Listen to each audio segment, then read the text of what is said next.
Party అధికారం ఉన్నప్పుడు ఏదైతే నెయ్యిను సప్లై చేసిందో, ఏదైతే ఆనాడు సంస్థని కొన్నాళ్ళ పాటు వీళ్ళు కల్తీ నెయ్యి నుంచి సప్లై చేస్తానని చెప్పని బ్లాక్ లిస్ట్లో పెట్టారో, తదుపరి 6 నెలలకే ఆ సంస్థ నుంచి మళ్ళీ తాలూకా బ్లాక్ లిస్ట్ నుంచి మళ్ళీ మెయిన్ లిస్ట్లో తీసుకొచ్చి ఆ సంస్థ ద్వారా 280 రూపాయలకి 320 రూపాయలకి కూడా నెయ్యికున్న నేపథ్యం.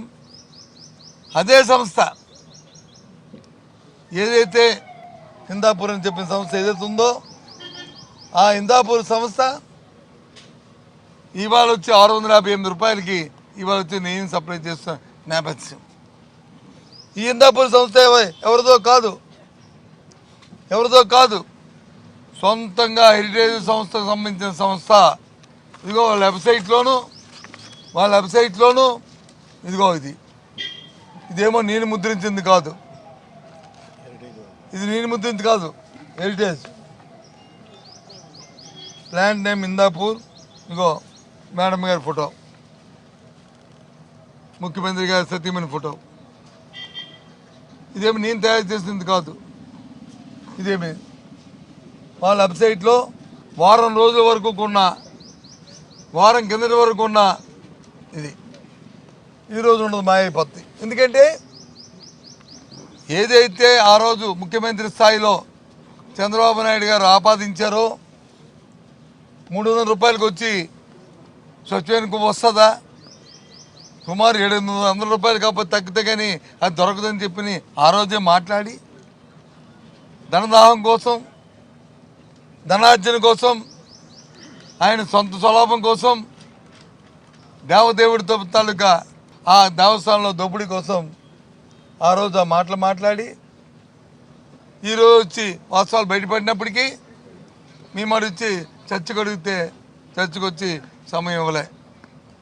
అచ్చెన్నాయుడు గారు దేవుడి దగ్గర వచ్చి తప్పులు మాట్లాడితే మీరైనా నేనైనా ఎవరైనా ఆ దేవదేవుడు వచ్చి క్షమించడు. ఆ దేవదేవుడి మీద ఎవరైతే నిందలు అపనిందలు వేశారో ఆ పేరును అడ్డం పెట్టుకుని ఏదైతే దోపిడీ చేయడానికి వచ్చి 320 రూపాయల నెయ్యిని 700 రూపాయలకి హిందాపూర్ సంస్థను పెట్టి హెరిటేజ్ సంస్థ దోపిడీ చేయడం ప్రయత్నం చేస్తుందో ఆ దేవదేవుడు ఊరుకుంటాడంటే అది ఊరుకోరు. మేము అడుగుతున్నాం, ఎందుకు ఒప్పుకొని మళ్ళీ సభలో వచ్చి మరి ఎందుకు వాళ్ళు గందరగోళం సృష్టించి సభను ఆపడానికి ప్రయత్నం చేశారు.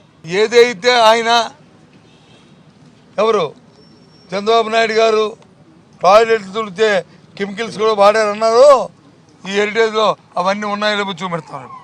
మేము వచ్చి కష్టపడి ప్రతి కార్యక్రమాన్ని చేస్తాం. వైద్యంలో ఈ వచ్చి వైద్యానికి చేతెత్తేసారు, పేదవాడి వైద్యం దొరకని చేశారు. దానికోసం వచ్చి వాళ్ళని ఇల్ని అడుగుతున్నారు, వచ్చిన డబ్బులు వచ్చి అవినీతితో దోచుకుంటున్నారు, తెచ్చిన అప్పులు. సరే ఏదేమైనా కూడా బిల్ గేట్స్ మాత్రం ఏదైతే ఢిల్లీలో జరుగుతుందా అది కానీ వాస్తవం అయితే మాత్రం నిన్న రాష్ట్రంలో రావడం మాత్రం చాలా అది మంచి సాంప్రదాయం కాదు. ఎందుకంటే దేశం ఆయన మన దేశంలో ఉన్న వ్యక్తి కాదు కాబట్టి 1-2 రోజులు మనం దీని మీద సమయం పాటించి తర్వాత దీని మీద అన్ని విషయాలు మాట్లాడితే మంచిదనేది నా వ్యక్తిగత అభిప్రాయం. మళ్ళీ చెప్తున్నాను, దయచేసి దేవదేవుడి మీద మాత్రం నిందలేసిన మాత్రం ఎవరికి కూడా ఆ దేవదేవుని క్షమించడం, తగిన మూల్యం చెల్లించుకోక తప్పదు. ఆ దేవుడి లడ్డు ప్రసాదం మీద మేము వాయిదా తీర్మానం ఇవ్వడం జరిగింది. ఆ వాయిదా తీర్మానాన్ని మేము కొనసాగించాము. అదే ఈ అధికార ప్రభుత్వం దాని మీద చర్చ పెట్టమంటే వాళ్ళు ముందుకు రావట్లేదు. ఎందుకంటే ఏదైతే ఒక దేవుడి ప్రసాదం మీద, కలియుగ దైవం వెంకటేశ్వర స్వామి మీద లడ్డు ప్రసాదం మీద ఏదైతే అవాస్తవాలు మాట్లాడారో అది కూడా ఒక ఉన్నత స్థాయిన వ్యక్తి, ఒక ముఖ్యమంత్రి గారి స్థానంలో ఉన్న వ్యక్తి డైవర్షన్ పాలిటిక్స్ కోసం తిరుమల లడ్డు ప్రసాదంలో కల్తీ జరిగిందని చెప్పడం జరిగింది. అది కూడా వాళ్ళ ఎమ్మెల్యే ఈ ప్రభుత్వము తప్పుపట్టి ఈరోజు ఇంకా కల్తీ జరిగింది అని చెప్పడం అనేది నిజంగా ఈ దేవుడి మీద ఇన్ని అవాస్తవాలు మాట్లాడడానికి ఈ ప్రభుత్వము ఈ కూటమిలో ఉన్న పెద్దలకి ఎలా నోరొస్తుందని ఈ సందర్భంగా అడుగుతున్నాము. ఇంకా ముఖ్యంగా మా క్వశ్చన్ ఒకటే, ఏదైతే మీరు జంతు కొవ్వు కలిసిందని చెప్పారో జంతు కొవ్వు కలవలేదని క్లియర్గా సిబిఐ చెప్పింది, సిబిఐ చిట్ చెప్పింది. సో దీన్ని ఇంకా కూడా మీరు అదేదో దేవుడి మీద కూడా అవాస్తవాలు మాట్లాడి ఈరోజు మీరు రాజకీయం చేసుకోవడం అనేది నిజంగా చాలా దుర్మార్గమని ఈ సందర్భంగా తెలియజేస్తున్నాము. మేము ఏదైతే మీరు వైఎస్ఆర్ కాంగ్రెస్ పార్టీకి ఏదైతే మీరు ఈ తప్పు పార్టీ మీద వేస్తున్నారో, మా హయాంలో కల్తీ జరిగిందని చెప్తున్నారో అది తప్పు. ఎప్పుడు మీ హయాంలోనే 2024 జూన్లో నుంచే ఈ కల్తీ జరగడం మొదలైంది. కల్తీ జరిగిందని క్లియర్గా కూడా సిబిఐ చిట్ చెప్పడం జరిగింది. దయచేసి రాష్ట్ర ప్రజలందరూ కూడా గమనించాలని తెలియజేస్తున్నాం. ఎవరు అవాస్తవాలు చెప్తున్నారనేది ఖచ్చితంగా రాష్ట్ర ప్రజలందరూ కూడా ఇప్పుడు అందరికీ కూడా తెలుస్తుంది. ఏదైతే ఆ కలియుగ దైవం వెంకటేశ్వర స్వామితో ఈ ప్రభుత్వం పెట్టుకుందో ఖచ్చితంగా వాళ్ళకు ఖచ్చితంగా శిక్ష ఉంటుందని ఈ సందర్భంగా తెలియజేస్తున్నాం.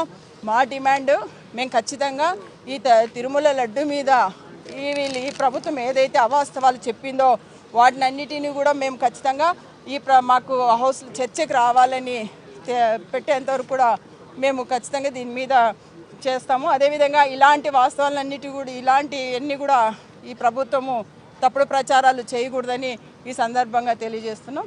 Thank you. మనం చూసాం కొన్ని నెలలుగా చంద్రబాబు నాయుడు గారు దేవదేవుడైన వెంకటేశ్వర స్వామి లడ్డూ కోసం ఎన్నో ప్రచారాలు చేశారు, అబద్ధ ప్రచారాలు. మాట్లాడితే అందులో ఏదో జంతు కొవ్వు కలిసిందని, లేదా ఫిష్ ఆయిల్ కలిసిందని, పంది కొవ్వు కలిసిందని మొదట ప్రచారం చేశారు. మళ్ళీ చెప్పారు నెయ్యి ఎక్కడైనా 330కి వస్తుందా, 350 రూపాయలకి కేజీ నెయ్యి దొరుకుతుందా అనేసి అతనే మాట్లాడడం జరిగింది. మొన్న తీసుకుంటే సుప్రీంకోర్టు వేసిన సిబిఐ దర్యాప్తు నివేదిక ఏం చెప్పింది, అందులో జంతు కొవ్వు కానీ ఫిష్ ఆయిల్ కానీ పంది కొవ్వు కానీ కలవలేదు అని స్పష్టంగా చెప్పడం జరిగింది. ఎందుకు చంద్రబాబు నాయుడు గారు ఆ దేవదేవుడు లడ్డు మీద ఇలాంటి ప్రచారం చేశారని అందరూ ఆశ్చర్యపోయారు. ఇప్పుడు తేలిన విషయం ఏంటంటే ఇందాపూర్ అనే కంపెనీకి 680 రూపాయలకి కేజీ చొప్పున నెయ్యి కాంట్రాక్టు ఇవ్వడం జరిగింది. ఇంతకీ ఇందాపూర్ ఏది అనేసరికి హెరిటేజ్ తాలూకా మ్యానుఫ్యాక్చరింగ్ కంపెనీ అది. అంటే హెరిటేజ్కి వ్యాపార అనుబంధ సంస్థ ఆ హిందాపూర్ అనేది. అంటే వ్యాపారంగా లబ్ధి పొందడం కోసం తన సంస్థకి మేలు చేయించడం కోసం చంద్రబాబు నాయుడు గారు ఈ నాటకాలన్నీ ఆడారు అనేది ఈరోజు రాష్ట్ర ప్రజలకి స్పష్టంగా అర్థమైంది. ఈ ఇందాపూర్ అనే కంపెనీ గతంలో 2014 నుంచి 19 మధ్య చంద్రబాబు నాయుడు గారు ముఖ్యమంత్రిగా ఉండేటప్పుడు అప్పుడు కూడా నెయ్యి సప్లై చేయడం జరిగింది. కానీ కల్తీ నెయ్యి సప్లై చేస్తున్నారని అది రిజెక్ట్ కాపాడిన సంస్థ. ఆ సంస్థకే ఇప్పుడు 680 రూపాయల కేజీ చొప్పున నెయ్యి కాంట్రాక్ట్ ఇవ్వడం జరిగింది. అంటే ఇందులో ఏమి జరిగింది లోపాయికారిగా అనేది స్పష్టంగా రాష్ట్ర ప్రజలకు అర్థమైంది. అందుకనే ఈరోజు మా వైఎస్ఆర్ కాంగ్రెస్ పార్టీ ఎమ్మెల్సీలందరూ కూడా కౌన్సిల్లో మేము వాయిదా తీర్మానం అడగడం జరిగింది. హెరిటేజ్కి ఇందాపూర్ సంస్థకి ఉన్న ఈ సంబంధం ఏంటి, వ్యాపార సంబంధం ఏంటి, దాని మీద చర్చ పెట్టండి అని ముందు నుంచి కూడా మేము ఉదయం నుంచి కూడా అడుగుతూ ఉన్నాము. ప్రభుత్వం ఎందుకు చర్చ పెట్టడానికి భయపడుతుంది అంటే వాళ్ళు వ్యాపార లబ్ధి కోసం ఆ